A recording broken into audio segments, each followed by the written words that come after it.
తీవ్రమైన అనారోగ్య సమస్యలతో బాధపడుతున్న రోగులకు జనసేన పార్టీ అన్ని విధాలుగా అండగా ఉంటుందని పిఠాపురం నియోజకవర్గ జనసేన పార్టీ ఇన్ఛార్జ్ మర్రెడ్డి శ్రీనివాసరావు పేర్కొన్నారు. పిఠాపురం పట్టణ శివారు జగ్గే చెరువు కాలనీకి చెందిన కేశబోయిన నవీన్ కు కడుపులో కణితి కారణంగా అనారోగ్యంతో బాధపడుతూ పలు ఆపరేషన్లు జరిగినప్పటికీ ఆరోగ్య పరిస్థితి మెరుగుపడలేదు. నవీన్ కు మరో ఆపరేషన్ చేయాలని వైద్యులు నిర్ధారించారు.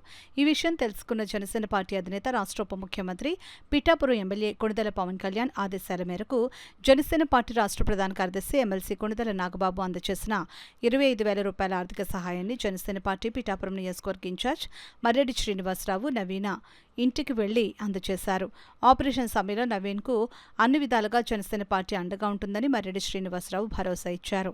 అలాగే స్థానిక జగ్గే చెరువు కాలనీకి చెందిన కిడ్నీ వ్యాధితో బాధపడుతున్న గౌతుదేవికి ఎమ్మెల్సీ కొణిదెల నాగబాబు అందజేసిన 5,000 రూపాయల ఆర్థిక సహాయాన్ని మర్రెడ్డి శ్రీనివాసరావు ఆమెకు అందజేశారు. ప్రతి నెల 5,000 రూపాయల ఆర్థిక సహాయాన్ని ఎమ్మెల్సీ కొణిదెల నాగబాబు అందించనున్నట్లు మర్రెడ్డి శ్రీనివాసరావు తెలిపారు. కార్యక్రమంలో జనసేన పార్టీ నాయకులు మూరాలశెట్టి సునీల్ కుమార్, బొజ్జా లోవరాజు, బిఎన్ రాజు, ఎండి అహ్మద్, ఎస్ శేఖర్, కర్ణం సూరిబాబు, నాగమణి తదితరులు పాల్గొన్నారు.